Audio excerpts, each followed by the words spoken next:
Canada में भारतीय तलबा के स्टडी वीजा मुस्तरद होने की शरह खतरनाक हद तक बढ़ गई है। अगस्त 2025 में भारत से आने वाली तकरीबन 74% स्टडी वीजा दरख्वास्तें मुस्तरद कर दी गईं। एक साल पहले ये शरह सिर्फ 32% की थी। कनाडा की हुकूमत ने बैनुल अक़वामी तलबा के इजाजतनामों पर सख्त पाबंदियां आयद की हैं, जिसके बाद भारतीय दरख्वास्त गुजारों के वीजे मंजूर होने की शरह में नुमायां कमी आई है। सरकारी एदाद-ओ-शुमार के मुताबिक मजमूई तौर पर तकरीबन 40% दरख्वास्तें मुस्तरद हुईं, जबकि चाइना से आने वाली 24% दरख्वास्तों को रद्द कर दिया गया। भारतीय तलबा की दरख्वास्तों की तादाद में भी बड़ी कमी देखी गई है। अगस्त 2023 में 20,900 दरख्वास्तें मौसूल हुई थीं, लेकिन अगस्त 2025 में ये तादाद घटकर सिर्फ 4,515 हो गई।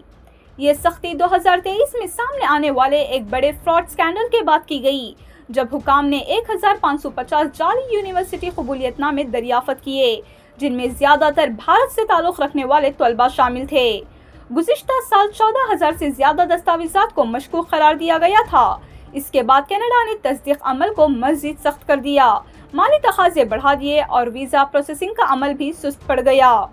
दूसरी जानिब भारत और कनाडा के दरमियान सिफारती ताल्लुकात में तनाव अब भी बरकरार है, लेकिन अगस्त में दोनों मुल्कों के नए हाई कमिश्नर्स के तकरीरी के जरिए ताल्लुकात को बेहतर बनाने की कोशिश की है।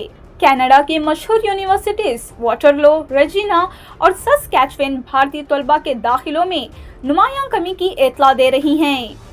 तालीमी मुशीरान का कहना है कि अब तलबा को अपनी माली और तालीमी अहलियत का कागजी दस्तावेज़ात से आगे बढ़कर साबित करनी पड़ रही है। इसी दौरान ओटावा हुकूमत बिल C-12 के तहत नए क़वानीन पर गौर कर रही है, जिनके जरिए जाली दस्तावेज़ात के शबे में मखसूस ममालिक खास तौर पर इंडिया और बांग्लादेश से आने वाले ग्रुप वीज़ों में मनसूख करने के इख्तियारात दिए जा सकते हैं।